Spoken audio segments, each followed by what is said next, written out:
Entremos en materia. Jueves 28 de enero. Hoy yo vine incrédulo. No es que Catherine dijo, que Yulisa dijo. Yo tengo como Santo Tomás, ver para creer. Hoy es el día de Santo Tomás. Ustedes recuerdan, eso es bíblico. El apóstol, Jesús le recriminó que porque él necesitó ver para creer. Porque le dijeron, resucitó entre los muertos. Y dijo a Santo Tomás, eso tengo yo que verlo. Claro. Buenos días, jóvenes. Buenos días, Nelson. Buenos días, Yulisa. Así es, Santo Tomás de Aquino, el que colocó por delante, dicen algunos, los sentidos ante la fe. De cualquier manera, hoy 28 de enero hay una noticia que resulta particularmente simpática para los que no habíamos renovado el marbete. Me incluyo, no había renovado mi marbete y el chance era hasta este viernes, así que yo iba a tener que correr. Pues no, resulta que han decidido extender el plazo para los que tenemos que renovar marbete hasta el 18 de febrero, si no me equivoco, Nelson, es la fecha. 19 de febrero. Así que ya lo saben, dejen la corredera, no hay que buscar los chelitos tan rápido, ni hay que hacer largas filas. Háganlo ahora con calma, que nos dieron un breakcito. Yulisa, buenos días, ¿cómo estás? Buenos días, Catherine, buenos días, Nelson, y para ustedes también, buenos días. Qué bueno que tenemos un día más jueves, la antesala del día que más nos gusta, aunque ya el cuerpo no se entera absolutamente de nada, y menos ahora que hacen pruebas rectales en China, y eso ha desatado la hecatombe. El WeChat, que es como el WhatsApp de los memes, ¿no? Sí, y unas redes sociales que ellos tienen que no son las nuestras, están en candela durante todo el día de ayer porque a todo el que estaba en cuarentena le hicieron la prueba rectal para el COVID y a todo el personal sanitario también. Dijo ayer, dice producción, qué suerte que a ellos ya le dio, dice el jefe de salud de Pekín que dura más tiempo el virus en el ano que en la boca y en la garganta, por lo tanto es mucho más efectiva. Como los dominicanos lo copiamos todo, yo espero que el gobierno dominicano esa no la copie. Bueno, dicen que mucha gente se está quejando, pero hay otros que están pidiendo una segunda opinión. Vamos a los titulares. Pleno de la Junta Central Electoral reconoce al PRM y al PLD como las únicas organizaciones mayoritarias y en función de esto distribuirá partida presupuestaria. Múltiples denuncias sobre los procesos del Poder Judicial develan alertas en la jurisdicción inmobiliaria y el sistema para las audiencias virtuales. A partir de hoy les presentamos el especial Conoce tu Senador, un trabajo de CDN para que conozcas todo sobre quienes nos representan en el Congreso. En esta primera entrega, Lenin Valdés López, senador por Monte Plata. Este jueves recibimos a Arodis Díaz, coordinador de desarrollo fronterizo. Además, conversamos sobre el impacto de las nuevas medidas implementadas a partir de este miércoles, así como la llegada de las vacunas anti-COVID con Robinson Díaz, director del Gabinete de Salud Pública.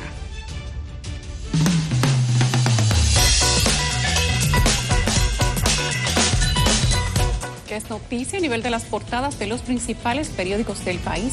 Esa es la tarea de Susan Castaños. Hola Susan, buen día, adelante. Buen día, Yulisa, Catherine y don Nelson. Placer, como cada día, conectar con ustedes y toda esa audiencia de Despierta con CDN. Entremos en materia y conozcamos de inmediato qué dicen las portadas de este jueves 28 de enero. Iniciamos como de costumbre con el periódico de casa El Caribe, que titula en su página principal: el COVID-19 barrió el 56% de los empleos de bajos salarios en el país. Y esto a raíz de la caída que se produjo en los empleos con un rango salarial por debajo a los 10,000 pesos y hubo una reducción de 280,501 puestos formales agosto del 2020. La fotografía principal corresponde a la sesión solemne del Tribunal Constitucional llevada a cabo en el día de ayer y en ella vemos al presidente de esa alta corte. Y el título la reseña de la siguiente manera: Milton Reguevara llama a respetar las sentencias. En la esquina inferior izquierda vemos la segunda fotografía y se trata de Daniel Liranzo, director ejecutivo del Consejo Nacional de Zonas Francas de Exportación, y el título de la información dice que el gobierno define ejes para impulsar las zonas francas. Junto a esta información destaca otra, y es que el presidente Luis Abinader anunció la extensión del metro de Santo Domingo, que por el lado oeste irá desde el kilómetro 9 hasta Los Alcarrizos y por el este desde la avenida San Vicente de Paúl hasta Los Mameyes. El Caribe reseña en amarillo lo que dijo ayer el vocero del PLD en el Senado, Fidel Lorenzo, quien aseguró que el PRM torpedea la aprobación de la Ley 28-01 y dijo que el clúster empresarial se puso de acuerdo con diputados. Otro llamado en portada refiere al presidente Abinader, que sustituyó a Leonardo Faña en el IAD, esto luego de que una mujer desestimó la querella por agresión sexual que pesa contra el funcionario. En materia electoral, reseña que el PRM y el PLD son los únicos partidos mayoritarios. Esto a raíz de que la Junta Central Electoral definió el orden de la distribución económica a los partidos y quedó de la siguiente manera. El PRM obtuvo 44 puntos, el PLD 32.30% y la Fuerza del Pueblo 4.54%. En cuanto al COVID-19, el país reporta 1.150 nuevos casos y 15 defunciones en las últimas 24 horas. Pasemos de inmediato a la portada de Diario Libre, que en su titular de hoy principal destaca la apertura en medio del aumento de casos por COVID-19, detallando que establecen 4 protocolos sanitarios para iglesias, bares, restaurantes y gimnasios, mientras que Salud Pública advirtió que las altas cifras de muertes podrían continuar. Escuchen bien, la gráfica principal que hoy compite con el titular de este medio muestra al presidente Abinader y a la vicepresidenta Raquel Peña, que entregaron la bandera nacional al presidente de la Lidón, Vitelio Mejía, para la participación de las Águilas Ibaeñas en la Serie del Caribe, y el título de la imagen recoge palabras del presidente Abinader, cito: "Vamos por la corona 21 para República Dominicana". A modo de cintillo, debajo de la foto, Diario Libre reseña que Estados Unidos nombra un encargado de negocios para República Dominicana y se trata de Robert Thomas, quien permanecerá en el cargo hasta la designación de un nuevo embajador. En la esquina inferior izquierda resalta el proyecto de ley de regiones únicas que no contempla crear demarcaciones, según aclarara el proponente de la norma, el senador por la provincia Duarte, Franklin Romero. Junto a esta noticia, este medio destaca que el metro de Santo Domingo sería ampliado a Los Mameyes y Los Alcarrizos. En la parte derecha de la portada, Diario Libre habla sobre el Ministerio Público, que dice que mantendrá la acusación contra Faña, a pesar de que la denunciante María Flores haya desistido de la misma. Junto a esta, otra información refiere al PRM y al PLD, que son los únicos partidos mayoritarios según el órgano de comicios. En pantalla, a continuación, veremos el periódico Listín Diario, que destaca en su titular de primera página: República Dominicana hará una frontera tecnológica con Haití, que contará con drones, además de sensores y vallas. La foto principal corresponde a las bodegas móviles del Inespre y el título la anuncia así: ventas de pollos baratos. Junto a la gráfica, otro título refiere al apoyo que se focaliza con respecto al toque de queda. Más abajo, este medio titula que el presidente Abinader se monta en un autobús para inaugurar el corredor de la Núñez de Cáceres. Respecto a la situación en los aeropuertos, este impreso reseña que muchos viajeros aún continúan perdiendo sus vuelos porque no llevaron pruebas PCR. En el medio de la portada, Listín Diario destacan que nombran un interino en lo que aclaran el caso de Leonardo Faña. Conozcamos de inmediato las actividades con cobertura periodística para este jueves, y para las 9 de la mañana se tiene prevista una rueda de prensa de la Federación de Fundaciones Patrióticas en el Colegio de Periodistas. Para esta misma hora, una ofrenda floral del INAVIMA en el altar de la Patria. Para esta misma hora, una rueda de prensa de participación ciudadana, capítulo dominicano de Transparencia Internacional en la sede de esa organización. Para las 9, otra rueda de prensa de la Pastoral Juvenil de la Arquidiócesis de Santo Domingo. Para las 9:30, otra rueda de prensa sobre la Asociación de Vendedores del Mercado de Villa Consuelo. Para las 10, otra ofrenda floral del Ministerio de Energía y Minas en el altar de la Patria. Para esta misma hora, la MESIDE lanzará su portal de acceso a la información científico, tecnológico, humanístico en el auditorio de la Pucamaima. Para las 10, la Comisión Permanente de Turismo analizará una serie de iniciativas. Esto será en la Cámara de Diputados del Congreso Nacional. Para las 10:30, una misa de acción de gracias por el aniversario del INAIPI. Así yo finalizo este recorrido por las principales portadas de los diarios de circulación nacional. Además de la agenda informativa, retorno con ustedes.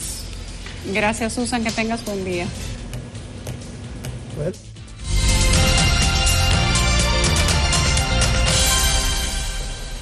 Vamos a ver qué nos dice el boletín meteorológico de las 6 de la mañana. Pronostica para hoy estabilidad atmosférica. ¿Qué quiere decir eso? Que será un día bastante soleado, con nubes dispersas y escasas lluvias debido a la incidencia de un sistema anticiclónico sobre nuestra área.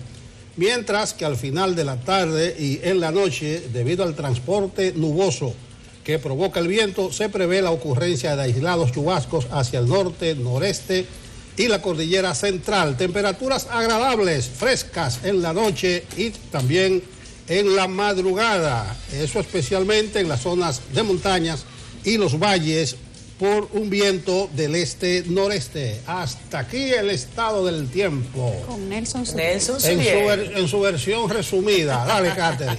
Ahí te están diciendo, Nelson Suriel, bendiciones, nos lo dice William Ventura. Eso se ha quedado. Nelson, ya Jim y tú podrían hacer algún día una sección juntos. Yo estoy de acuerdo. Mira, un dúo. Un buen dúo. Dúo. Dúo dinámico.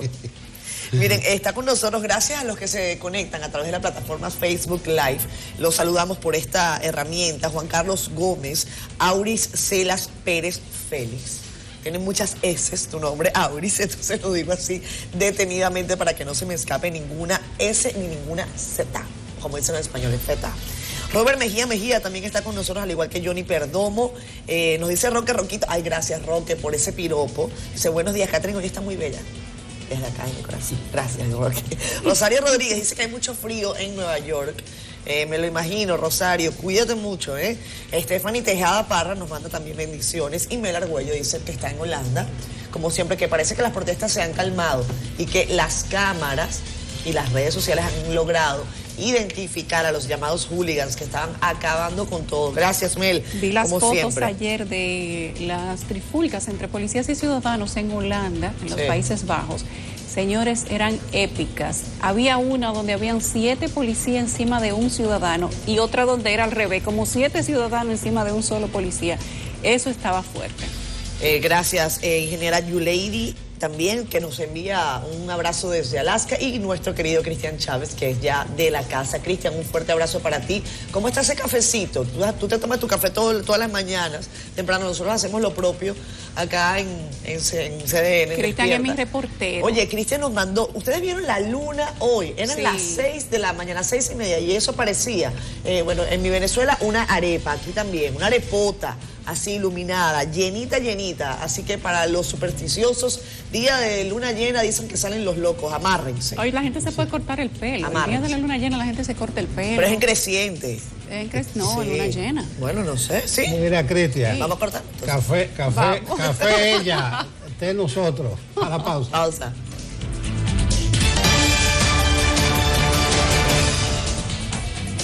Ayer el gobierno anunció que ponía a circular el corredor Núñez de Cáceres, en el cual incorporará 30 autobuses con capacidad para 90 pasajeros, con el objetivo de beneficiar diariamente a más de 10.000 usuarios del transporte público de pasajeros que se desplazan en ese trayecto. Nuestra compañera Leticia Díaz se ha movilizado hasta allí y nos tiene el siguiente reporte. La operación del consorcio Corredor Núñez de Cáceres forma parte del cumplimiento de las acciones plasmadas en el Plan de Movilidad Urbana Sostenible del Gran Santo Domingo. Según el presidente Luis Abinader, este modelo de transporte público ayudará a que los usuarios cuenten con un sistema seguro, cómodo y menos costoso. El Plan de Movilidad Urbana contempla bajo el objetivo estratégico favorecer el acceso a la movilidad y a las oportunidades metropolitanas a todos los ciudadanos. En esto se incluyen acciones que van orientadas a la creación de una red metropolitana pública vinculada con servicios alternativos regulados y articulando esto con una mejor conectividad y mayor eficiencia del sistema de transporte en su conjunto. Dicho corredor conectará la ciudad de norte a sur, enlazando con la línea 2 del Metro de Santo Domingo, que moviliza a los pasajeros desde las avenidas John F. Kennedy, Gustavo Mejía Ricard, 27 de febrero, Rómulo Betancourt, Sarasota, Anacaona e Independencia. Podemos afirmar que estamos cambiando la forma en que nos movemos, con la incorporación de un nuevo servicio de transporte público seguro y sostenible en beneficio de nuestros ciudadanos. La iniciativa generará aproximadamente 90 empleos directos, de los cuales 82 pertenecen a propietarios de vehículos que operaban formalmente en esa misma ruta. Esos choferes que trabajaban 15 y 18 horas diario van a trabajar solamente 8 horas. Pero decirle a usted que un chofer de eso no tenía un seguro, ni para él ni para su familia, y ahora tendrán seguro para ellos y para su familia. Los sectores que serán beneficiados con el nuevo servicio son Los Ríos, Los Jardines, San Jerónimo, Los Prados, El Millón, Mirador Norte, Mirador Sur y Tropical. Leticia Díaz, CDN. Parece que Antonio Marte está pegado. Así como se llama la obra. Si usted dice, ¿cómo se llama la obra? Bueno, tiene el director del Intran, tiene el director de la OMSA, ajá, es senador. Dame tu título de la obra, ajá. Antonio Marte está pegado. Yo tengo el mío. ¿Cuál? Si no puedes contra ellos, únete. Exacto. Y hazlo parte del juego. Excelente. Las dos funcionan perfectamente. Antonio Marte tiene el director del Intran, que es de él. Tiene el director de la ONSA, que es de él. Y ahora tiene el corredor de la Núñez de Cáceres. Parece que Antonio Marte no solamente está pegado, sino que fue un gran aportador de la campaña del PRM, porque pocas veces, es más, siempre uno los ve, pero como medio de así de solapa, escondidos en la sombra, pero este no, este tiene el pechito afuera y está fronteando. Nosotros tenemos a nuestro compañero D'Angelo Reed, que está en la avenida Núñez de Cáceres y nos cuenta qué pasa con otra camada de conductores de vehículos públicos que dicen que no fueron incluidos. Gracias, buenos días.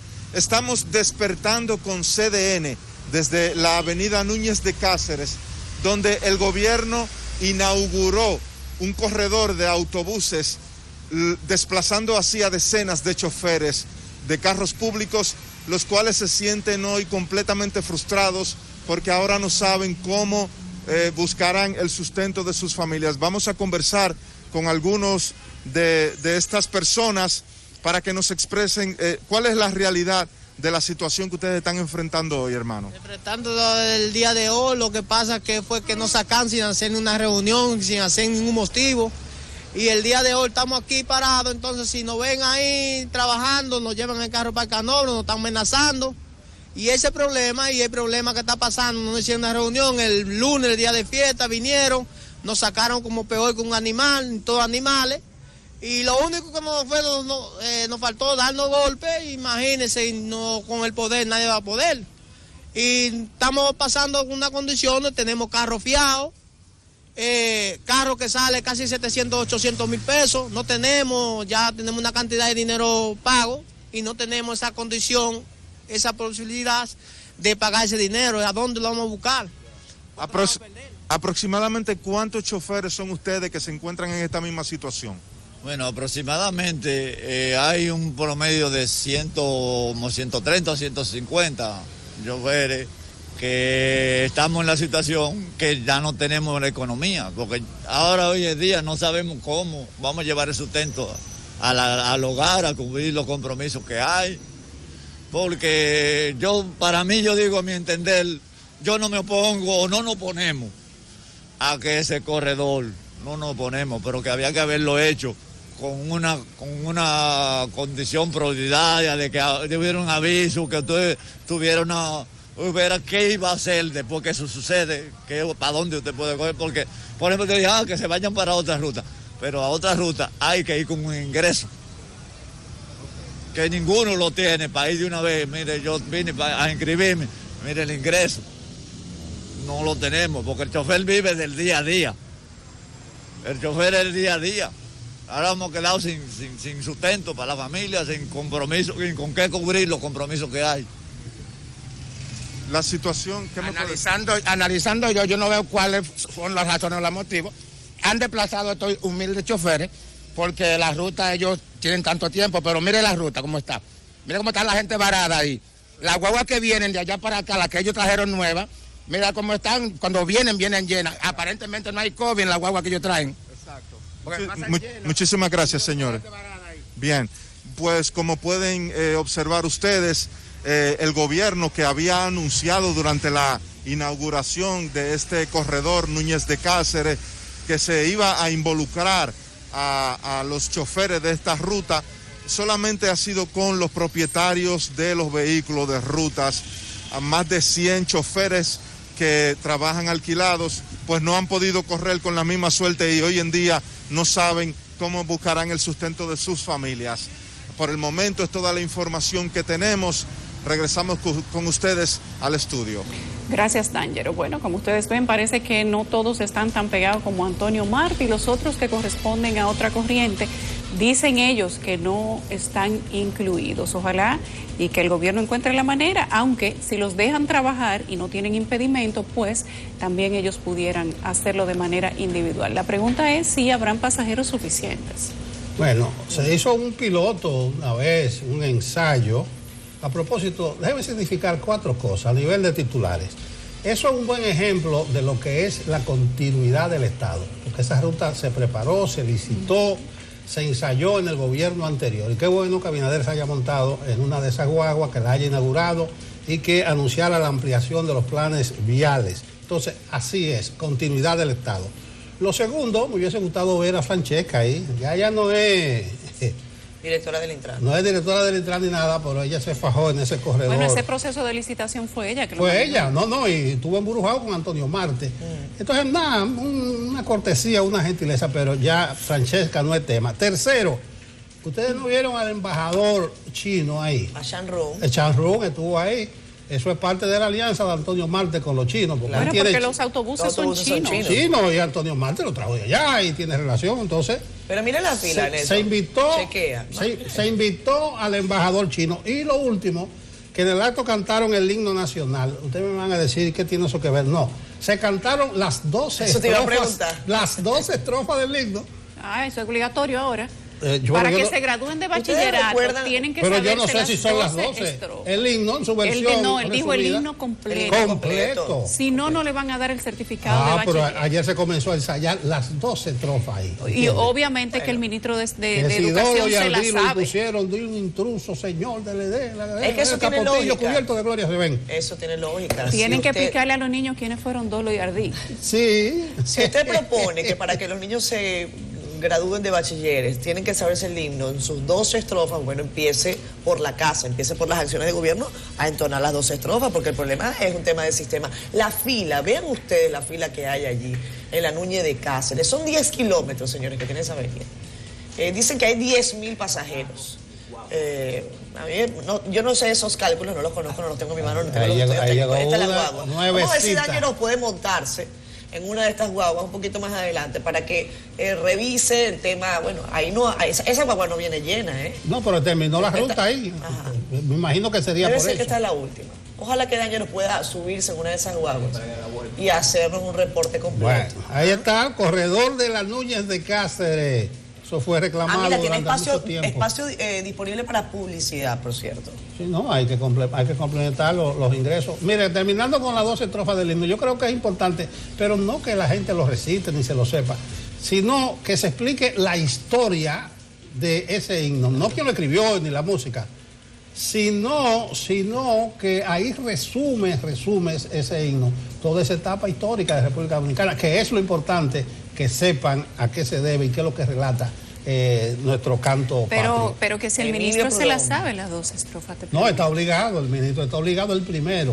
Claro. Entonces en las escuelas, como dice Catherine, hay que poner el himno completo, las 12 estrofas. Es que si no lo pone la gente, los niños nunca se lo van a aprender. Primero, no se lo van a aprender, y segundo, estoy de acuerdo con Nelson, no van a comprender la dimensión histórica de esa pieza de Emilio Prudón. Vamos a escuchar lo que dice la gente. Mira si este es el servicio que van a dar. Mira esa fila que hay para allá.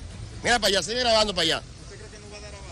No, aquí tenemos como una hora aquí ya. Y mira, vienen llenas de los ríos. Se llenan en los ríos pero ya estamos cogiendo lucha. Yo dije que se iba a convertir en un caos. Muy mal, media hora tengo aquí.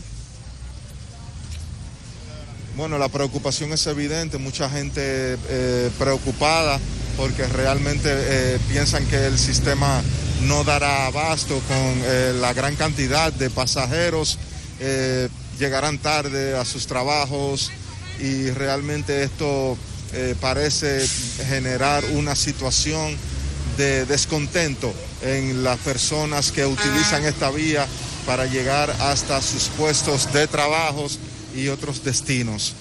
El gobierno había prometido que cada 4 minutos pasaría un autobús, lo que por el momento no podemos constatar que sea de esa manera, pero el gran flujo de personas realmente dificulta el abordar los vehículos.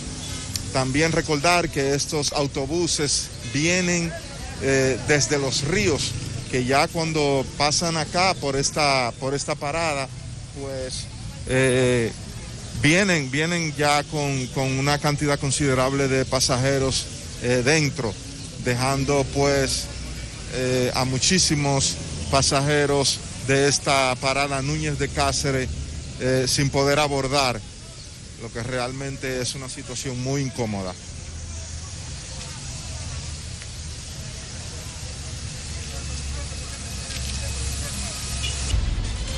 Hablando de tránsito, vamos a revisar cómo está el panorama con nuestro querido amigo el capitán José Ortecho. Capi, ¿cómo está el tránsito? Buenos días. Buenos días, Catherine. Un saludo al equipo. Vamos de inmediato a ver qué está sucediendo en el tránsito en el Gran Santo Domingo.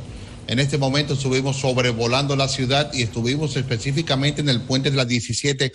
El puente está viable, inclusive el contraflujo está funcionando a su perfección. El problema está llegar al puente. Hay un fuerte congestionamiento desde la Fernández de Navarrete hasta la subida al puente, hasta este punto donde está el Trébol. Los vehículos que vienen circulando en la prolongación Avenida Venezuela y quieren subir aquí al Trébol y ponen lento el tránsito en dirección este-oeste, la subida al puente de la 17. Luego que logran cruzar el Trébol, el puente está viable circulando desde la zona oriental hacia el Distrito Nacional.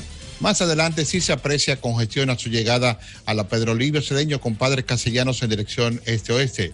El puente Juan Bosch generando congestionamiento habitual intenso desde la San Vicente de Paúl se extiende hasta la subida al elevado de la 27 de febrero. Estamos sugiriendo en la mañana de hoy utilizar el puente flotante. Solo presenta un pequeño congestionamiento en su subida. Sin embargo, a Francisco Alberto Camaño de Ño en este momento es tan viable. Una segunda opción es utilizar el puente Mella, pero este último está generando congestionamiento desde la calle 3 hasta la subida al puente Mella en dirección este-oeste. Los que transiten desde Santo Domingo Norte, en este momento tapón habitual desde la Irma Balaguer hasta la subida al puente Peinado en dirección norte-sur. Esta situación está complicando la avenida Mirador Norte a su llegada a la Hermanas Mirabal en dirección oeste-este. Más adelante se aprecia congestionamiento a su llegada a la Pedro Livio Cedeño con Máximo Gómez en dirección norte-sur. El polígono central en este momento sin mayores inconvenientes para circular, la López de Vega, Tiradentes, Abraham Lincoln, la Ortega Set y la Máximo Gómez. A Winston Churchill hay un tema. Desde ayer estamos reportando este semáforo en la Rafael Augusto Sánchez. Se está quedando en rojo en dirección norte-sur y ha generado este congestionamiento que inicia antes en la avenida Gustavo Miguel Ricard hasta este punto donde está ese semáforo dando prioridad a la Rafael Augusto Sánchez. Vamos a investigar a ver qué estaba sucediendo en este semáforo que está poniendo este tránsito lento en dirección norte-sur. Mientras tanto, utilice la Lincoln como ruta alterna. En este momento está viable.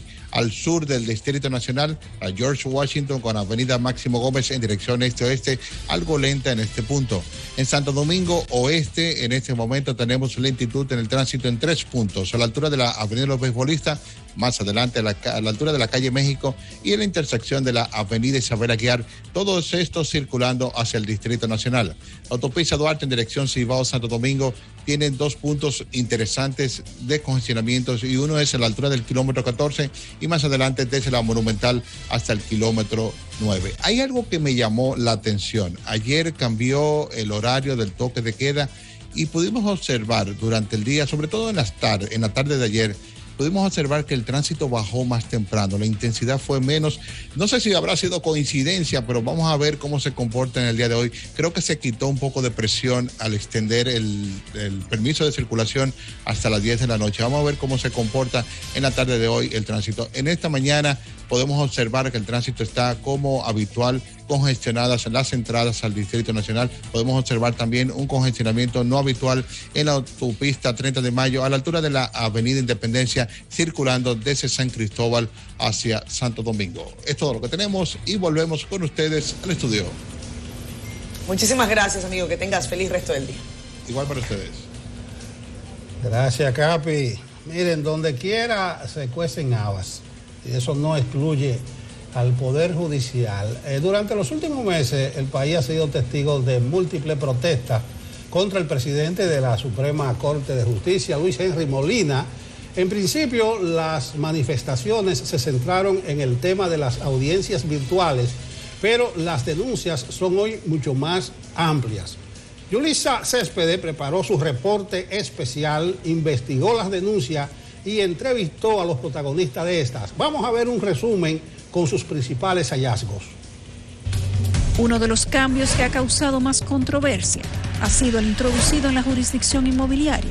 El primer paso para estas modificaciones se dio con la aprobación de la resolución 008-2020, que al crear en su primer artículo el primer registro inmobiliario, Molina Peña, presidente de la Suprema Corte de Justicia, es quien preside el registro inmobiliario, que rinde cuentas al Consejo del Poder Judicial, presidido por él mismo. El artículo 2 de la Ley 108-5 no consagra la existencia del registro inmobiliario. No es posible que cancelaran 9 registradores en una sola sesión del Consejo del Poder Judicial.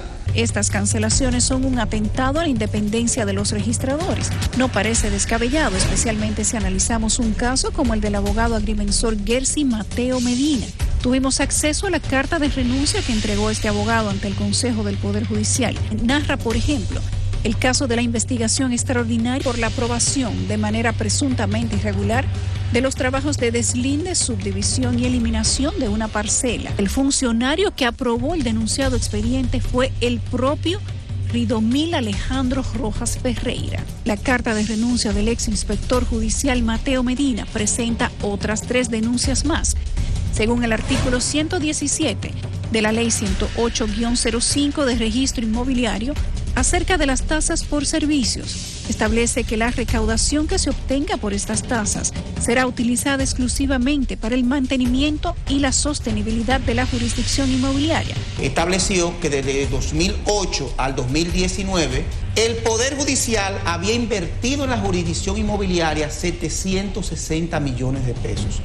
Una falsificación fraudulenta de un crédito para fundamentar, legitimar la distracción de unos fondos que están dedicados, especializados para una labor, y el funcionario público desea distraerlo en otro renglón. Las denuncias de los abogados van más allá y llegan a asegurar que se trata del manejo y manipulación a conveniencia de la documentación, denuncias y sentencias al interno del Poder Judicial a través de una empresa. Todo lo que es el sistema secretarial a través de los procesos de virtualidad fue desmantelado para ser sustituido por el asunto de una plataforma manejada por un contratista. Ese contratista es el primero que recibe todas las demandas, solicitudes de fijaciones de audiencia, solicitud de medidas de coerción, órdenes de arresto. Según su denuncia, ese manejo documental totalmente digital se presta a la manipulación de los expedientes por personas ajenas al proceso. Consultamos a algunos jueces y actores del sistema judicial, algunos de los cuales confirmaron bajo estricta reserva de confidencialidad que tuvieron casos en específico en algunas fases de ciertos procesos donde notaron que los expedientes digitales que reciben han sido manipulados por alguien más sin que ellos puedan determinar de quién se trata. Bueno, ahí vieron ustedes el trabajo que ha realizado Yulisa con el equipo de producción del reporte especial, valiosísimos aportes al conocimiento de denuncias, de situaciones muy delicadas. El manejo, la manipulación de expedientes judiciales, si llegase a confirmarse, podría acarrear una situación gravísima, no solamente para los responsables directos, sino quizás que podría alcanzar al propio presidente de la Suprema. En todo caso, la pregunta que yo me hago es quién lo investiga. ¿Quién le pone la cascabel al gato en este caso? Las denuncias están allí. A mí lo único que no me deja claro, Yulisa, tú aclárame un poco, es la relación, porque el señor Zurún a veces no es ser la esposa de César, sino parecerlo. Entonces, que la denuncia provenga del señor Zurún a mí a veces me deja un poco, no voy a decir incrédula, porque bueno, ahí hay muchos togados que están acompañándolo en esa denuncia, pero definitivamente cuando usted tiene una hoja de vida en donde no necesariamente todo está claro, pues por supuesto que se generan dudas, Yuri. Sin duda que a veces el mensaje no puede ser desvirtuado por quién es el mensajero. Claro. En este caso hay 3 denuncias importantes que han sido validadas por jueces que fueron entrevistados por nosotros también y por personas que hacen una labor interna dentro del Poder Judicial. 3 denuncias importantes que hay ahí que deben ser investigadas por el Congreso. De más está decir que nosotros hicimos esfuerzos valiosos por tener la respuesta del señor Luis Henry Molina, de su director financiero, el señor Ángel Brito, y de otros que participan dentro de su anillo personal, tratando de que ellos nos dieran una versión contraria a lo que dijeron estos jueces y personal administrativo. Y no hay respuesta. Ellos no quisieron darnos la entrevista, fueron tajantes. Es más, le pedimos documentos que contradijeran lo que decían las denuncias y no nos dieron los documentos. Ayer enviaron un contrato de uno de sus asesores, uno de 10 o 12 documentos que les habíamos pedido precisamente para ser equilibrados, claro, para tener la versión contraria si es que la había y para que ellos pudieran edificar a la población sobre si hay una posición diferente o una explicación técnica a las denuncias que hacían no solo el Colegio de Abogados, sino una serie de jueces y administradores que también estuvieron con nosotros y que nos dieron informaciones muy valiosas y delicadas que se presentaron en ese reporte especial. 3 denuncias con las que nosotros resumimos este trabajo. Secuestro de todos los procesos administrativos y técnicos por parte del personal del anillo de Luis Henry Molina, y eso es sumamente peligroso.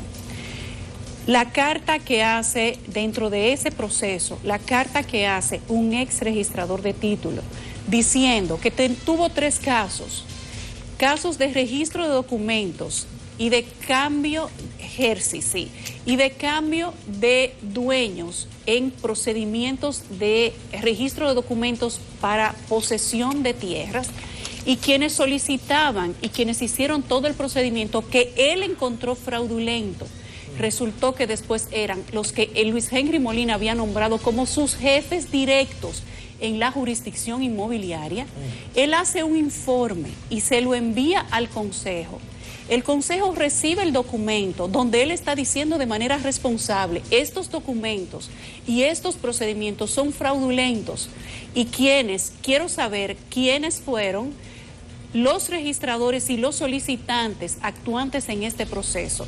Él sabía quiénes eran, pero él quería que se lo certificaran. Resulta que eran las personas que ahora el señor Luis Henry Molina tiene designados en la jurisdicción inmobiliaria. A ese documento no se le dio tratativa ninguna y no se generó siquiera una investigación. Y eso es grave y eso está por escrito. Y esta persona hace una denuncia responsable. Es más, por esa denuncia este señor tuvo que renunciar. La otra es que hay un supraconsejo en la jurisdicción inmobiliaria, que es quien hace todos los procesos inherentes a una serie de departamentos, y ese consejo, en vez de ser independiente, lo componen un grupo de personas que en el pasado todos estuvieron vinculados al señor Luis Henry Molina, a su asistente y a sus asesores. Y el tercer problema, o la tercera denuncia, la más demoledora de todos, es que ese sistema, ese software que usa el Poder Judicial, tiene como administrador intermediario uno de los cambios que ha causado más... Una compañía que ellos no dicen quién es, no emiten los documentos de su contratación, y esta es una información que pareciera que ellos quieren que sea un secreto de Estado, pero todos los documentos, actas de allanamiento, documentos, órdenes de arresto, registro de documentos para la posesión de terrenos y propiedades y sentencias, primero van a esa plataforma que tiene ese administrador intermediario y después va donde los jueces. Es decir, que si esa compañía, persona, administrador interesado quisiera saber a quién van a allanar el día de hoy, porque hay una solicitud de allanamiento, entiéndase, casos de corrupción, estupro, lo que sea. Puede avisarlo. Puede avisarle primero. Y si a usted le dan la información de que usted va a ser allanado, evidentemente que el Ministerio Público no va a encontrar nada. Si a usted no se sabe le avisan, quién es esa persona, Yulisa. Ellos no dan la información. Pero deben darla, porque eso no la debe dan. ser público. Todos esos documentos fueron pedidos al Poder Judicial. Ellos no nos enviaron ningún documento. Si a usted lo van a arrestar, imagínate que con todos estos casos de corrupción, pulpos eléctricos, etcétera, desde adentro del Poder Judicial se le informa a quienes van a ser arrestados, quienes van a ser allanados o a quienes le van a autorizar una escucha telefónica. Esa información puede variar el curso de un caso. Que eso es suplantar a la Secretaría. Por supuesto que sí, que es lo que se ha hecho. Entonces, nosotros no decimos que lo que nos han dicho jueces, personal administrativo, el Colegio de Abogados es palabra de Dios. Nosotros decimos que estas son unas denuncias que se han puesto sobre la mesa, que ameritan respuesta. Claro. Y el presidente del Poder Judicial no quiso acceder a la entrevista y no nos enviaron tampoco los documentos. Por lo tanto, solo hay una versión de la historia. Pero no está de más decir que nosotros respetamos el derecho a réplica y que si él o quien él designe quiere darnos los documentos o venir y tener una entrevista con nosotros para replicar esta información, este canal y quien les habla está a su disposición. Bueno, ahí está el resumen de lo que fue el reporte especial de Yulisa. La investigación de las denuncias de corrupción en el Poder Judicial con entrevistas a protagonistas. Eso puede ver usted completo ahí. Eso está en YouTube. Está en YouTube de CDN. Pueden verlo. ¿Dónde nos vamos? ¿Nos vamos para Monteplata, señores? Sí, a lo mejor el equipo... vamos a pausa. Vamos a pausa. Estrenamos hoy un nuevo segmento, Conoce tu Senador. Hoy, Lenín Valdés López, él es administrador de profesión y jinete por convicción, es quien encabeza la representación del Senado en la provincia Monteplata, la provincia Esmeralda. Leticia Díaz se trasladó hasta dicha localidad y nos cuenta más detalles de su trayectoria como político y dirigente juvenil. Lenín Valdés López, de 44 años, nació en la comunidad Don Juan, provincia Monteplata.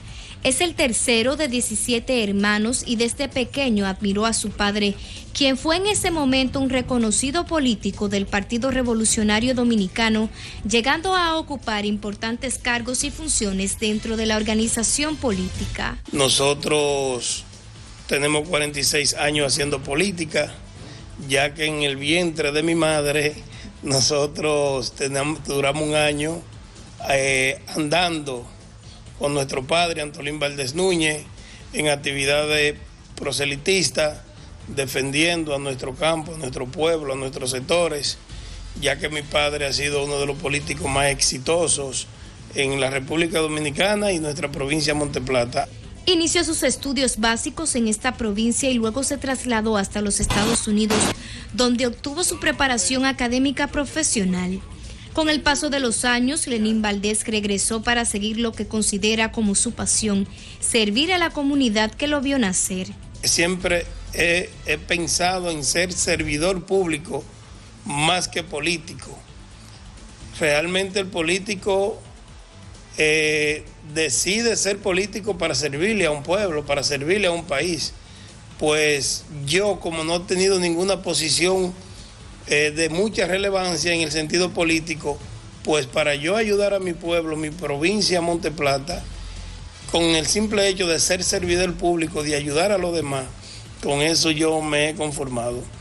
El primer logro de Valdés, quien es también presidente de la Asociación de Jinetes de Monteplata en una posición electiva, fue ganar una regiduría y dentro de su organización política, hoy Partido Revolucionario Moderno, encabezó el liderazgo juvenil en la comunidad. Donde hicimos un buen trabajo por nuestro municipio cabecera, Monteplata, que gracias a Dios, dentro del marco de la posibilidad, fuimos exitosos en nuestro trabajo como gestor de nuestro municipio y también logramos ser presidente de la sala capitular. En nuestra gestión hicimos 3 iglesias a través de nuestra gestión. También somos el presidente de la Federación de Caballos de la provincia de Monteplata, del municipio cabecera Monteplata, donde hemos recuperado nuestros valores, nuestras esencias y el sector cabalgador de nuestra provincia realmente lo llegamos a organizar de una manera tal que hemos estado también compitiendo respetuosamente con nuestro hermano y amigo Higüey.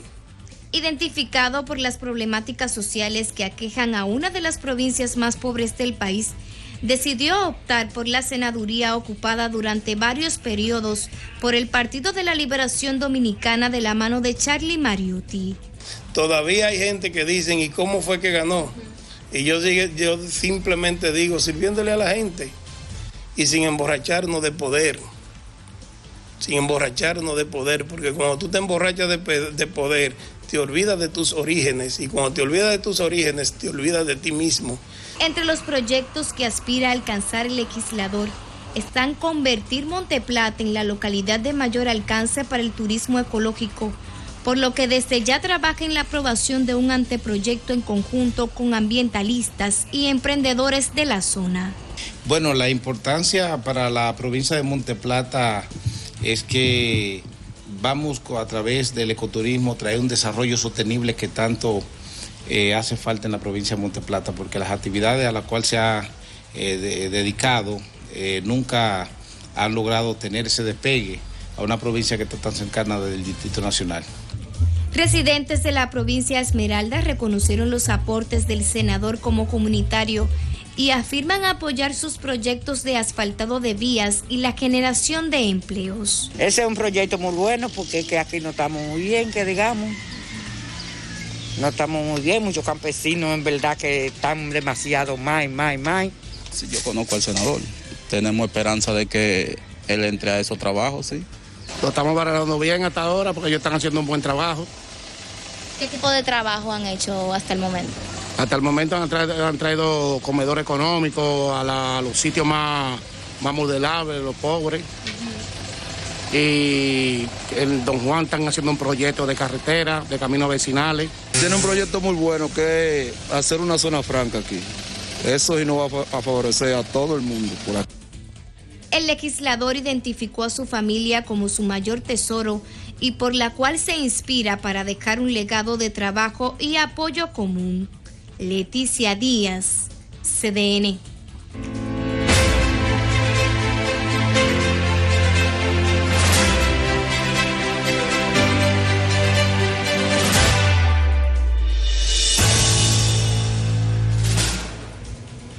Ahí está el primero de la tanda, el senador por Monteplata. Buena sección. Pero ahora mismo corazones no sabemos, ya no se puede decir. Van a pasar los 32. Van a pasar todos. Pero es importante porque es el representante de la provincia. Claro. Tiene. A ese que hay que pedirle y es el que tiene que rendir cuenta.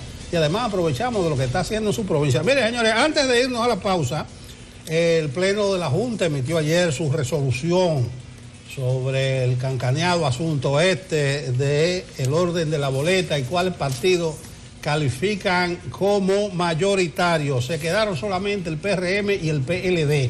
Ahí le dieron un golpe de bolsón, quizás de estebanía, a la Fuerza del Pueblo y a Daniel Fernández. Quedaron como partido minoritario, lo que significa mucho porque en el financiamiento se queda solo con la rabicita, con la viruta, porque el 80% del financiamiento del Estado a los partidos se reparte entre los mayoritarios y solo hay 2.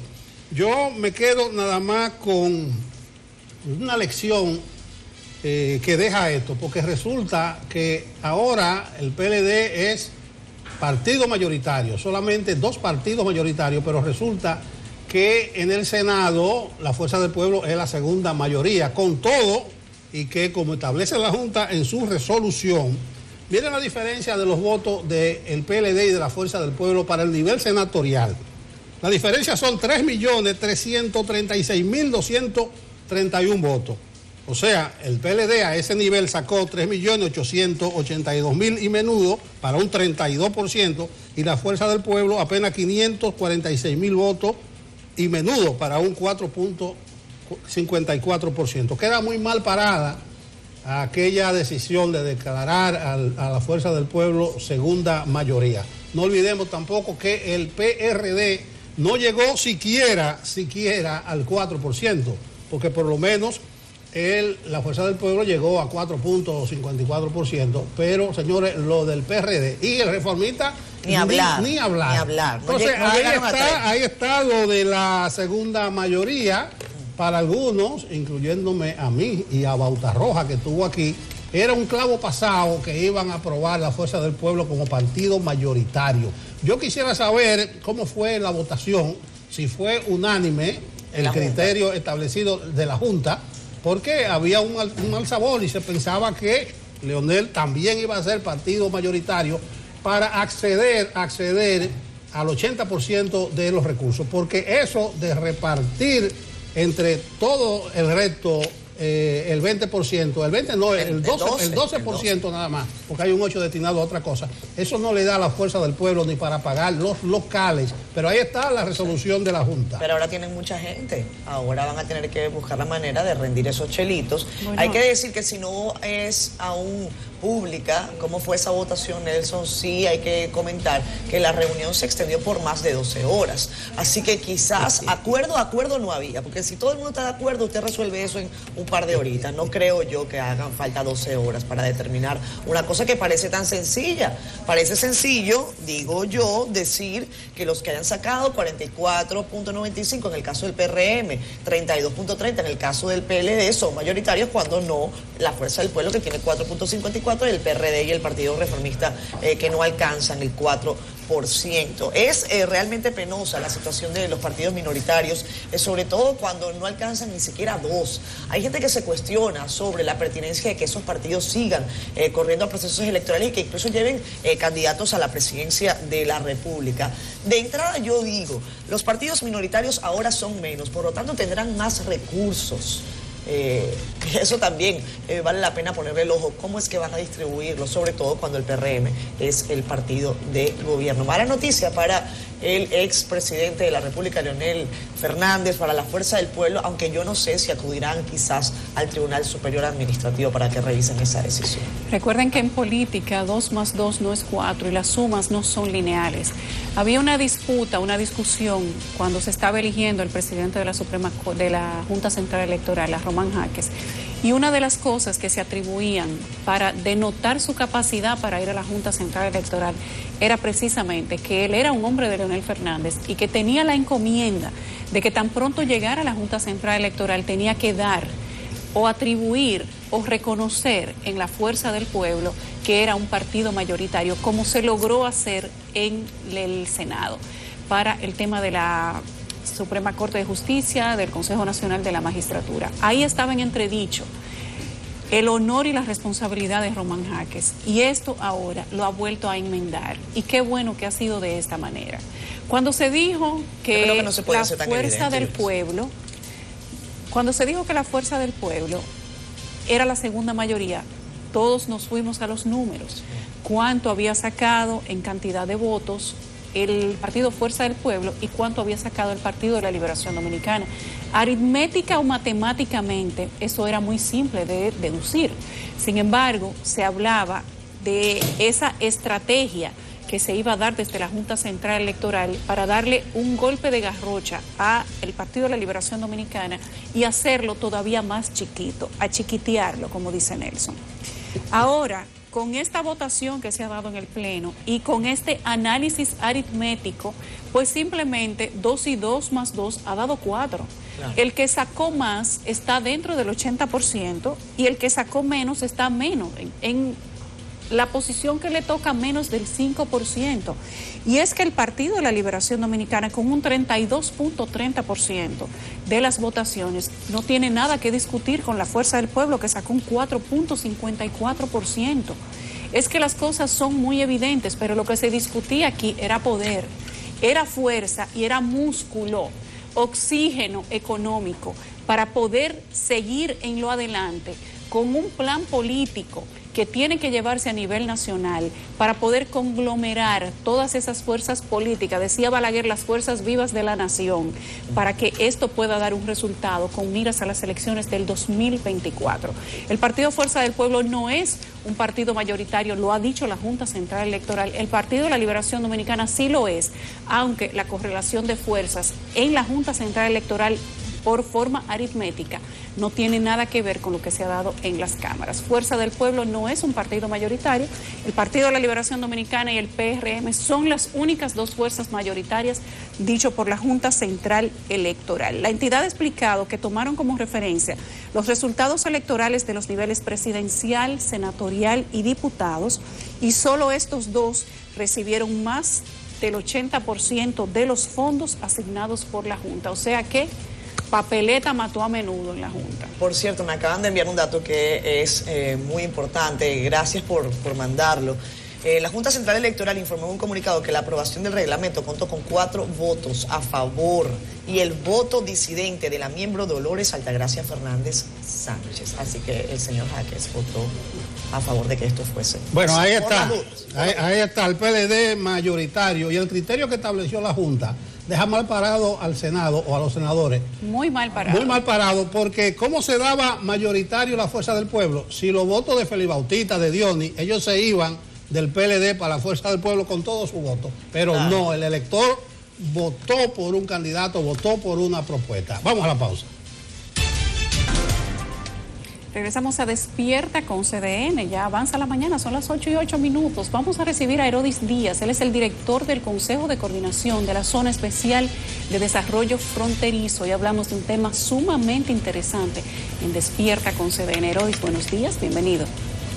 Muy buenos días, aquí bien tempranito, despertando en esta mañana. Gracias por la invitación. ¿Le dieron café? Sí, agua. Nos tomamos un rico café. A usted se le ve que es un hombre madrugador. Mire, precisamente hablando de desarrollo fronterizo, vamos a comenzar por la ley 2801, que está dando vuelta ahí. El Senado lo aprobó, los diputados están, no sé qué quieren hacer con ella, pero dice el senador Antonio Marte que algunos diputados se bebieron un cafecito con empresarios. ¿Usted sabe lo que la zurrapa? Porque el café deja zurrapa. ¿Cuál es la situación? ¿Qué opina usted como director ejecutivo del Consejo del estatus de esa ley hoy? Bien, mira, el estatus de la ley, la verdad que todavía hasta el día de ayer para nosotros era muy... no teníamos una visión clara de qué iba a ocurrir, toda vez que el proyecto, se aprobó un proyecto reciente de ley a finales del mes de diciembre en la Cámara de Diputados, que la verdad nos reunía, desde nuestro punto de vista y la experiencia que tenemos desde el Consejo, nos reunía con las condiciones favorables para el deseo que se tiene, el espíritu que existe de desarrollar la frontera. Sin embargo, ya anoche recibimos una noticia que se va a conformar una comisión bicameral entre la Cámara de Diputados y del Senado a fin de buscar una alternativa, una solución a esta ley para que la misma permanezca en las condiciones necesarias que provoquen los incentivos que demanda realmente la frontera a fin de lograr su desarrollo. O sea que ya al día de hoy tenemos grandes esperanzas de que la solución para la permanencia de esta ley y la extensión que también reclama la zona fronteriza pues sea posible. Varios manifestantes estuvieron la semana pasada frente al Congreso. Ellos insisten en que, por ejemplo, entre las modificaciones está la eliminación de ese beneficio de exención de 100% al ITEVIS, que en este caso la ley contempla sea 50%. Por favor, vamos a abundar sobre eso, señor Oríez. Sí, la verdad que este proyecto de ley que aprobó la Cámara de Diputados cercena algunos beneficios que tenía o que tiene todavía la ley 2801 actualmente. En parte justamente ese 50% que le quita a lo que son la importación de materias primas, el ITEVI sobre la materia prima para el insumo y de producción, cercena en algunos aspectos también beneficios sobre la metodología de clasificación de las empresas. En este caso provoca una clasificación, por ejemplo, el tema de la evaluación de costo-beneficio del proyecto que se someta al proyecto, al consejo, pues ahora le da una mayor, primero establece eso como una condición legal para la aprobación del proyecto, o sea, le crea que el Ministerio de Hacienda, en la ley actual, lo que hace es, puede presentar una no objeción y no es vinculante a la aprobación o no de un proyecto.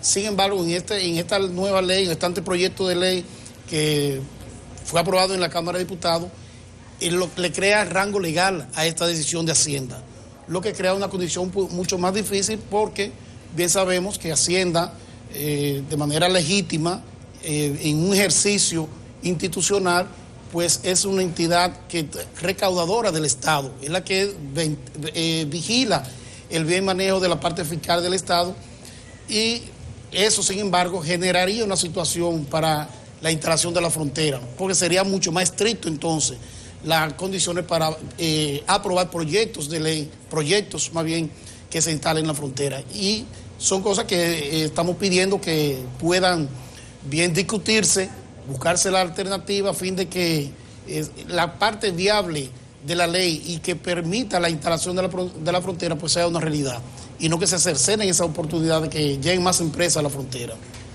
Herodis, el proyecto de ley podría vencer en las próximas semanas, ¿cierto? El 1 de febrero, el lunes. Eso es el lunes. Eso es el lunes. Eso es la próxima semana. Se había dado para la construcción de este proyecto de ley un acuerdo entre empresarios y personal o diputados del Congreso.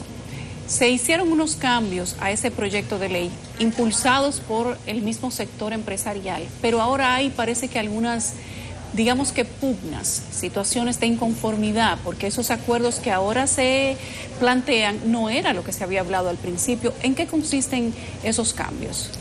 Bueno, estamos diciendo aspectos como este, aspecto también que de algún modo legitima el tema de que las empresas actuales pues permanezcan en la frontera con una reclasificación que a todas luces puede ser factible y viable para ella misma. Sin embargo, cercena la posibilidad, como decíamos anterior, de que nuevas empresas se instalen.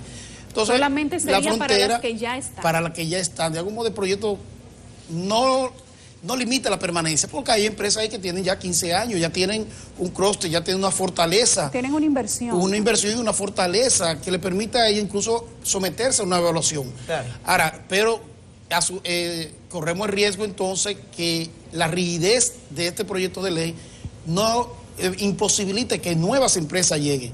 Y la realidad es que solamente con las que están en la frontera no se va a lograr el desarrollo que necesita esta zona especial. La frontera necesita que otras empresas lleguen a desarrollarla. ¿Y qué se va a hacer entonces al respecto? ¿Va a haber algún tipo de entendimiento? ¿Se pueden poner de acuerdo? Evidentemente la ley no es solamente para un grupo, la ley se hace con beneficio para la colectividad.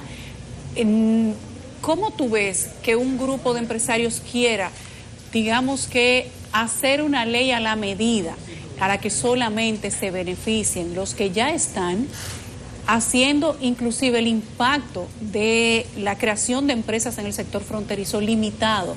Porque tal como tú dices, si esa ley solamente va a beneficiar a los que ya están, ¿cuál sería el sentido de hacer una inversión tan cuantiosa como hay que hacerla en la frontera si tú vas a operar en un sentido de desigualdad? Porque el que tiene beneficios, incentivos versus los que no tienen nada, ciertamente van a tener una situación de, digamos que de competencia desleal, porque ellos van a correr por el carril de adentro. Y entonces, eso es claro. No, nosotros lo que estamos apelando es primero lo que deseamos de entrada, a que la comisión bicameral que se está formando en la Cámara de Diputados y el Senado, pues logren el entendimiento y haya una conciencia clara de lo que necesita la frontera para desarrollarse. Es necesario que también se tome en cuenta la participación de la sociedad fronteriza, que no solamente sea el sector empresarial quien participe de estos debates, sino que la misma sociedad, la misma frontera, el mismo Estado, que sabemos que está comprometido con desarrollar la frontera, el mismo presidente de la República, que desde sus inicios del gobierno, su primera visita fue justamente a la frontera, cuando va a la provincia de Independencia, cuando va a la provincia de Montecristi, al puerto, y habla sobre el puerto de Manzanillo que se va a desarrollar. O sea, hay un compromiso también del Estado en que la frontera se desarrolle. Y claro está, la misma Constitución de la República manda a desarrollar, a crear condiciones especiales para la frontera. Entonces nosotros entendemos que hay muchos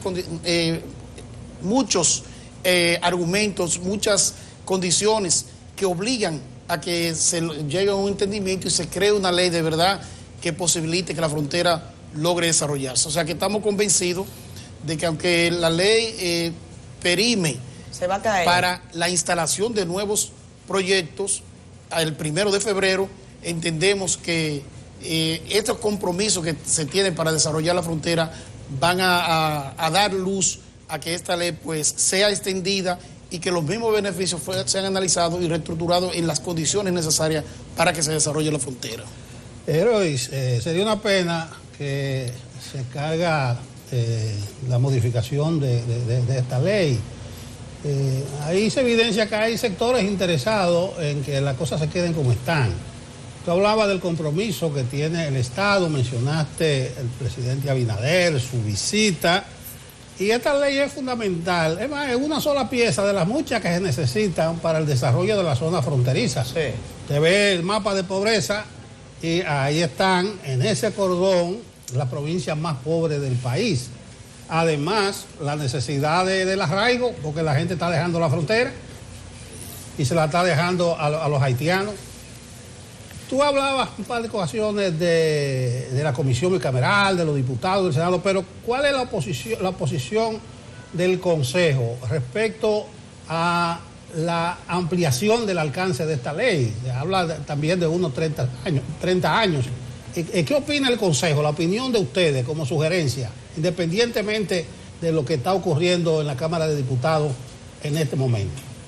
No, mira, nosotros desde el Consejo, de hecho, al propio anteproyecto de ley aprobado, ya hicimos nuestra opinión por escrito, se la remitimos a la Cámara del Senado, puesto que ya el proyecto es en el Senado que reposa, y le hicimos de conocimiento nuestro punto de vista sobre los criterios externados en este proyecto.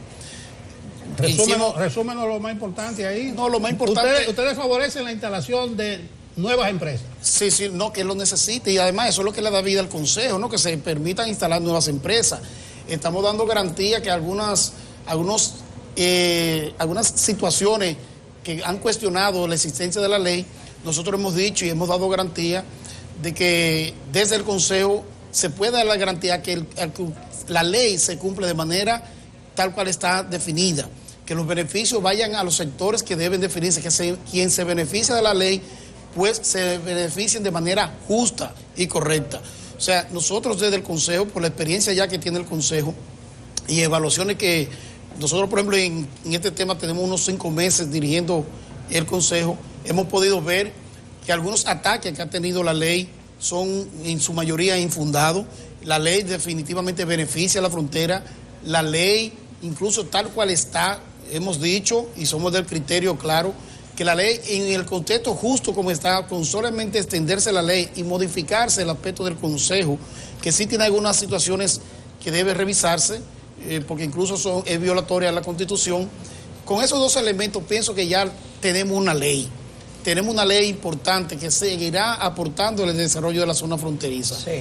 Y nosotros desde el Consejo, creando las inspecciones y supervisiones importantes y necesarias para garantizar un cumplimiento adecuado de la misma, y que elementos, por ejemplo, como el tema de la responsabilidad social que deberían cumplir estas empresas que están instaladas ya en la frontera, pues también tengan un impacto mayor y de mayor uso y beneficio, y que garantice más el bienestar de la zona especial. Cosa que lamentable, debemos reconocerlo, desde el Consejo no se habían estado trabajando, porque la verdad que los gobiernos anteriores le dieron poca importancia a esta ley, y de hecho desde 2014 no se instala ninguna empresa, porque el propio Consejo no se reúne, pues no existía la voluntad política para permitir y contribuir a lo que es el cumplimiento de esta ley. Señor Díaz, uno de los más críticos con la situación actual relacionada al tema de la ley ha sido el senador de Pedernales, Dionis Sánchez. Él dice que incluso esta situación podría motivar a situaciones de violencia y insiste en que los espacios que dejan vacíos los dominicanos en la frontera son llenados por ciudadanos haitianos. ¿Qué tiene usted que decir al respecto? No, es una realidad. La verdad que todos sabemos la situación inhóspita en que se encuentra la frontera. Todos sabemos el trasiego de inmigración irregular que existe en la frontera. Todos sabemos el robo de ganado que se presenta en la frontera. Todos sabemos el cordón de pobreza que tiene la frontera. No tener una ley de incentivo, no tener condiciones especiales para transformar la frontera, pues definitivamente va a ocasionar situaciones de mayor impacto negativo sobre lo que hoy tenemos. Nosotros podemos decir que hay elementos tan importantes y tan poco vinculantes que cuando nosotros establecemos que en la frontera nosotros también tenemos MIPYMES, tenemos pequeñas empresas que deben beneficiarse de una ley que también debe existir para ellos, pero que en vez de desarrollar, en vez de ser inclusivo con la ley, entonces decidimos eliminar la ley, que se pierdan estos beneficios. La verdad que, entonces, ¿en qué situación queda la frontera? Claro. Por eso hemos dicho que este gobierno, Luis Abinader, tiene un compromiso con desarrollar la frontera y sabemos que el impulso que necesita la ley, el poco empujón que necesita la ley para que continúe en las condiciones necesarias para un uso real de la ley. Porque todos sabemos que muchas veces se crean leyes de incentivo, pero que su aplicación se hace tan difícil, tan tortuoso, que la verdad que quien debe beneficiarse de la misma muchas veces ni siquiera ejerce este derecho. La ley perime el próximo lunes. ¿Hay reunión antes de esa fecha? Bueno, supimos el tema de la declaración bicameral, ya aprobación bicameral de la Cámara de Diputados ayer anoche. Entendemos que esta reunión que debe darse, una primera reunión no sabemos, ya la Cámara de Senado y Diputados, pues ellos decidirán cómo, pero la urgencia es clara. Eso es el 1 de febrero. Pienso que indistintamente a la continuidad, si se aprueba o no de aquí a allá, que obviamente hoy es jueves ya, no creemos que haya oportunidad para ello. Lo importante es ¿Habrá que reintroducirla nuevamente? No, yo diría que con la reunión bicameral que sea, porque la ley está, es una modificación que deberá surgir de esta comisión y como ya estarían combinadas las dos cámaras, la decisión que salga de ahí inmediatamente podrá ser aprobada en cada cámara de manera sin mayor inconveniente. Bueno, gracias Herodis, pero no confíe mucho en esa comisión bicameral. Recomiendo que se lea una entrevista amplia que le hizo el Caribe ayer a Antonio Marte. Él es senador por la provincia de Santiago Rodríguez, está defendiendo su provincia. Y dice Antonio Marte de manera directa que ya los diputados, algunos diputados, se tomaron su cafecito con un grupo de empresarios. Eso lo dice todo. Se tomaron su cafecito. Pero de modo, esperemos, gracias a Herodis Díaz, director ejecutivo del Consejo de Coordinación de la Zona Especial de Desarrollo Fronterizo. Regresamos con más. Esto es Despierta con CDN, 8:27 minutos de la mañana. Quiero acelerar yo la hora, no es así, ustedes todavía están a tiempo. Miren, con nosotros está el señor Robinson Díaz, él es el director del Gabinete de Salud del gobierno del presidente Luis Abinader. Gracias, señor Robinson, por tomarse el tiempo de estar acá en momentos de tanta presión, no solamente para el gobierno dominicano, sino para los gobiernos de todo el mundo. Plena segunda ola acá en la República Dominicana, lo han confirmado algunos. Acá se están flexibilizando medidas y queremos preguntarle precisamente sobre eso. Muy buenos días. Muy buenos días, Catherine. Un placer estar con ustedes. Yulisa, mi amigo Nelson. ¿Todos amigos tuyos? Sí. ¿Te toca bien cuando vas al programa de los amigos? Sí, o decía que hoy es el día de los días. Estaba Herodis Díaz y ahora tenemos a Robinson Díaz. Robinson, ayer se flexibilizaron medidas, sobre todo con relación al toque de queda. Hay nuevos protocolos para restaurantes, para gimnasios. ¿Cómo han sido recibidas? Y para bares. Y para bares. La gente, sí. Esa es la parte que ha tomado como con pinza. si este es el momento de aperturar. Los restaurantes están felices de que le abrieran los restaurantes y los parques también, pero con los bares la gente lo ha tomado como no, lo que pasa es que aquí hay restaurantes que son bares. También, aquí pero esas líneas se cruzan para adelante y para atrás. Pero dicen aquí hay los colmados médicos, que no son colmados, que son bares. Aquí hay restaurantes que no son restaurantes, son bares, pero eso es harina de otro costal. Mira, dicen los médicos, Robinson, dicen los médicos que cuando una gente se da 2 tragos del ron aquel, se le va la mascarilla, ya son hermanos, se abrazan, se va el distanciamiento y que ahí viene el contagio. Se vuelve manituoso ahí. Pero después de esa disquisición contra los bares, contéstale. Robinson, adelante.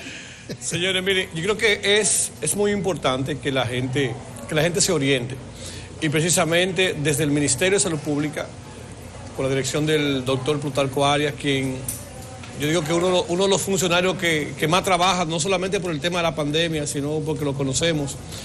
Ayer salimos como a las 10 de la noche del Ministerio de Salud, hablando precisamente de los protocolos. Y sí es cierto, vamos a encontrar voces a favor, voces contrarias. Algo que hay que aclararle es que la mayoría de los bares ya se habían convertido en restaurantes. Sí. Para los bares, buscando la salida de cómo mantener sus negocios, ya habían creado cocinas de manera rápida y ya estaban vendiendo comida y por ende ya se convirtieron en bares, en restaurantes. Nosotros tenemos desde el Ministerio de Salud Pública, te hablo como parte operativa desde el mismo ministerio, lo que tenemos simplemente es que acogernos a las decisiones que toma el presidente de la República y el Gabinete de Salud. En este momento, el presidente y el Gabinete de Salud Pública, que dirige la señora vicepresidenta de la República, Raquel Peña, y un gran equipo de médicos y asesores y todo lo que es la maquinaria médica del gobierno, decidieron flexibilizar algunas medidas. Petición de un pueblo que entendía que además del tema de enfrentar la pandemia, también que había que dinamizar la economía. Y el presidente, un hombre sensato, recibió los dueños de restaurantes y bares, recibió los dueños de gimnasios, recibió los dueños de las iglesias, los dueños de compañías que montan eventos y lógicamente no se le dio lo que ellos querían. El gobierno tenía que entender que estamos bajo una pandemia que amenaza con unos rebrotes internacionales que ya se están sintiendo también en República Dominicana. Y por ende nosotros tenemos simplemente, como parte operativa del ministerio, acogernos a las decisiones del gobierno y comenzar a implementar las medidas para que esas decisiones que se toman desde el gobierno no tengan un impacto negativo. Por eso pusimos un equipo técnico a trabajar con los protocolos y con las aperturas de los bares y restaurantes. Debo aclarar que el tema de los restaurantes ya estaban abiertos. Lo que se hizo fue flexibilizarlo un poco más. Se limitó a un 60% la capacidad de los restaurantes. Le montamos protocolos a todos los negocios que tienen que ver con expendio de comida y que tienen que ver con aglomeración de personas. El tema de los gimnasios se hizo un protocolo mancomunadamente, consensuado con las asociaciones de dueños de gimnasios. Con el tema de las iglesias nos reunimos con la representación de las iglesias católicas, cristianas y evangélicas y cualquier otra vertiente que pueda tener. En el tema de los que montan eventos también, de igual manera nos reunimos con ellos. Un trabajo mancomunado con la vicepresidencia y el equipo que maneja la señora vicepresidenta Raquel Peña, el equipo técnico especializado que maneja el Ministerio de Salud Pública, y ya tenemos un protocolo en cada una de esas actividades. Y no solamente en esa, hoy precisamente tenemos, es importante señalarlo, por instrucción del señor ministro, estamos haciendo reuniones continuas. Hoy tenemos reunión con los dueños de centros comerciales, los dueños de plazas. ¿Por qué? Porque ahí también se dan situaciones de aglomeraciones que entendemos que hay que organizarlas. Tenemos reuniones con los dueños de supermercados, esas grandes cadenas que también se dan situaciones que tienen que ver con aglomeraciones, con los dueños de bancos comerciales, donde también existen posibles, hay mucha aglomeración. Hemos tenido un programa muy específico en el tema del transporte con un trabajo mancomunado con la OPRED, en el caso de Rafa Santos, que reunimos y colocamos inspectores en todas las paradas del teleférico y del metro de Santo Domingo. Y vamos a seguir montando ese tipo de trabajo con más de 736 inspectores que el presidente de la República dio instrucciones al ministro de Salud Pública para que se monten en toda una plataforma nacional. Robinson, qué bueno que se van a reunir hoy con las plazas comerciales, los grandes. Yo venía insistiendo en algunas medidas Incluso a la gente de Ágora, díganle, ellos tienen 1.900 parqueos y está 100% diario. Entonces tomen medidas, cierren algunos de los niveles, reduzcan los parqueos a la proporción de gente que debe estar dentro de la plaza. Capacidad de 5.000 personas de Ágora, más 2.000 empleados. Todos los días están esas 7.000 personas ahí dentro. Tomen medidas efectivas que se vean. Pero la idea precisamente, Nelson, es eso. No, pero está bien, te doy una idea para que salgan cosas concretas, porque parece que es poesía algunos de esos asuntos. Pero la pregunta mía no va por ahí, sino de las vacunas. Dinos algo que nos aliente. Aquí no ha llegado la vacuna, pero hay problemas en la mayoría de países en que está la vacuna. Es decir, que ustedes deben ir aprendiendo de esa situación. Yo vi una situación graciosa en España, que hay gente, 10.000 personas en una comunidad que le aplicaron la vacuna, pero no le ha llegado la segunda dosis. Y hay otras personas en una comunidad que no la van a vacunar porque no tienen certeza que vaya a llegar la segunda dosis. Aquí no tenemos vacuna todavía. ¿Cuándo llegarán? Si ya ustedes tienen afinado el entramado. Háblanos de la vacuna, que la gente está loquita por vacunarse.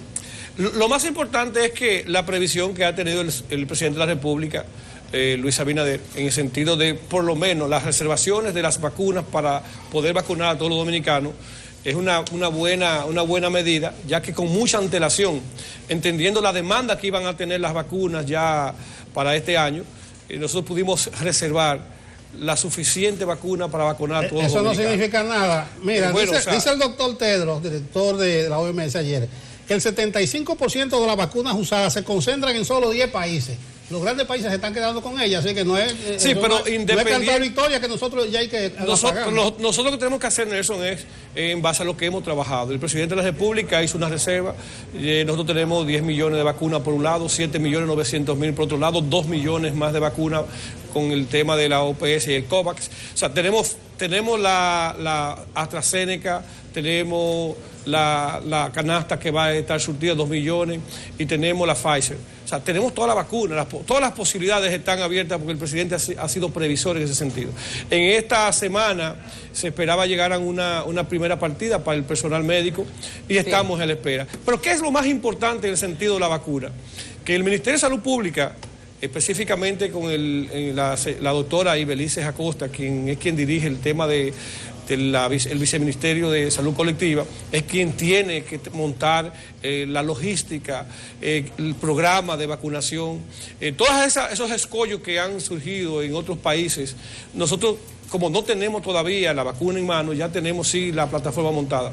Y ayer precisamente en la misma reunión que te hablaba, ella explicaba de que todos los procedimientos, toda la logística, toda la mecánica, las cadenas de frío que van a llevar las vacunas, ya todo está teóricamente armado. Vamos a esperar ahora que venga la práctica. ¿No se sabe cuándo llega el primer cargamento? Sí, tenemos unas cuantas que van a ser para el personal médico, como te había dicho. ¿Cuándo? Fecha. Se esperaba que es para esta semana que llegara o para la próxima semana. Esa es una pequeña partida. Robinson, al parecer hay un retraso, pues se estimaba que a principios o a finales de enero o a principios de febrero se empezara a vacunar. Era una información que había incluso dado Salud Pública. Yo quiero hacerte varias preguntas, Robinson.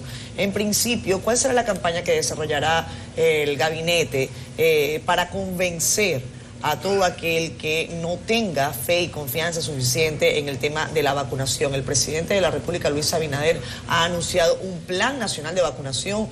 Ustedes van a anunciar próximamente eso. ¿Cuándo será? Esa es la primera pregunta. La segunda, el tema de la disponibilidad de pruebas PCR o antígeno, ahora que, por ejemplo, Estados Unidos está solicitando de manera oficial que se tenga esa comprobación para viajar a sus países. Y el asunto de la nueva cepa. La doctora Ibelice comentaba que se han enviado muestras a Estados Unidos. Queremos saber si hay confirmación o no por parte de Salud Pública de que la cepa está o no en el país. Son 3 preguntas y perdona. Mira, lo primero, con relación al tema de la incredulidad, sí. Sí, del Plan Nacional de Vacunación. Del Plan Nacional de Vacuna, precisamente nosotros, como te decía, la misma doctora Ibelice es quien está montando ese plan. Estamos montando incluso un plan estratégico comunicacional que va desde el Gabinete de Salud Pública, del Gabinete de Salud al Ministerio de Salud Pública y el equipo de comunicación del Palacio. Ya comenzarán en los próximos días una campaña publicitaria muy buena, muy motivadora. Y yo creo que algo que la gente tiene que entender. Estamos en una situación que ya vamos para un año. hemos hecho todos los esfuerzos humanamente posibles. El gobierno, el personal médico, los militares, todo el mundo ya ha hecho, y decía Luis en una exposición que hacía, que ya estamos cansados. Estamos cansados de tanto trabajo, pero ahora le toca a todo el pueblo aceptar que existe una vacuna, y aunque existen algunos casos aislados que han tenido controversias, que han tenido efectos contrarios, en su gran mayoría, vamos a decir, hay una gran efectividad de más de un 95%, y son pocos casos. ¿Por qué se le da más énfasis a los casos negativos de la reacción de la vacuna que a la gran cantidad de casos que tenemos, que son realmente lo que van a lograr de que podamos mitigar la propagación del COVID, esa muerte que ahora se ha desatado, ese crecimiento por el mismo tema del rebrote? Entonces nosotros creemos que es importante que la gente se vacune, y recordarle, una vacuna no va a salvar vidas. Todavía desde el día de hoy hasta el día que se comiencen a colocar las vacunas, la primera y la segunda dosis, estaremos expuestos. Entonces yo creo que seguimos con los protocolos, seguimos con el distanciamiento, uso de mascarilla hasta que llegue la vacuna. Y hay que vacunarse. No es obligatorio, cada quien tiene que entender, o sea, tiene su responsabilidad de hacerlo, pero nosotros sí creemos en que hay que vacunar a todo el pueblo dominicano. Con relación a la cepa, debo decirte que precisamente ayer Ibelice dio unas declaraciones con relación a un seguimiento que se le está dando. Aquí entró una primera persona que fue detectada gracias a los protocolos que el Ministerio de Salud Pública tiene en los aeropuertos. Esa persona fue retenida, como todos los vuelos que venían de Gran Bretaña, y se le hicieron pruebas PCR, salió positivo, luego se mandaron fuera del país, Atlanta, para verificar si tenía la nueva cepa, y así mismo fue, pero fue gracias al protocolo, fue verificado y fue controlado. Ahora se han mandado nuevas pruebas fuera del país para seguir dándole seguimiento a posibles amenazas de la entrada de la nueva cepa, de una de las tantas variantes que tenemos del coronavirus. ¿Cuándo podemos tener el resultado, Robinson, para avanzar un poco más en la declaración de la doctora Ibelice? ¿Cuándo se tiene previsto que se tenga ese resultado? Desea Ibelice que ya para el fin de semana podíamos tenerlo. Bien. Son pruebas aleatorias que se están sacando y se están enviando. Y se mandaron una parte y se van a seguir mandando esta semana otra parte más, porque es un constante monitoreo que se está dando. Perdona, y la última pregunta que te había hecho era con relación a la disponibilidad de pruebas, tanto de PCR como de antígenos que tienen ustedes. Algo que es importante señalar, Catherine, y qué bueno que tú tocas ese tema, es la nueva imagen que tiene el laboratorio Dr. de Filló, Laboratorio Nacional. Y digo nueva imagen por la forma tan eficiente como se están manejando los procesos, donde se están manejando 5.500, 6.000 pruebas PCR diarias. Hay disponibilidad suficiente, y el Ministerio de Salud Pública, es importante que la gente lo escuche, el Ministerio de Salud Pública tiene destinado más de 300 puntos de tomas de muestras de PCR, o sea, todas aquellas personas que tengan síntomas o que se crean que pueden estar afectados al coronavirus, pueden ir a uno de esos puntos que hemos habilitado en todo el territorio nacional.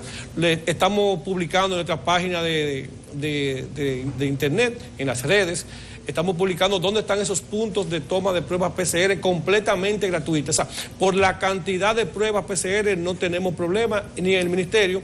Y ayer vi al ministro que nos hablaba de unos 7 laboratorios más que ya están dentro de los que están autorizados para hacer pruebas PCR y antígenos. Es cierto que tenemos una demanda adicional con el tema de los vuelos para los Estados Unidos, que es donde la mayoría de dominicanos viaja, pero de igual manera ahora con la habilitación de esos laboratorios privados y el público, tanto los PCRs y la variación de que también podemos tener pruebas de antígeno para poder ingresar a los Estados Unidos, creo que no habrá problema. El Ministerio de Salud Pública, el gobierno de la República Dominicana seguirá haciendo todo el esfuerzo necesario para que se tenga todo lo que es el material y médico para seguir haciendo pruebas. Bien, pues muchísimas gracias, Robinson Díaz, por habernos acompañado. Son muchas las preguntas que surgen de cara a esta crisis sanitaria en la República Dominicana. Y las que se quedan. No se quedaron. Se quedaron. Tú eres el jefe de la mesa interinstitucional. El decreto dice de aplicación en todo el territorio nacional. Háganlo por parte. Sectorizado. Sí, un toque de queda en Pedernales, cerrando a las 7 de la noche. hagan sectorizado ese asunto. Robinson, gracias.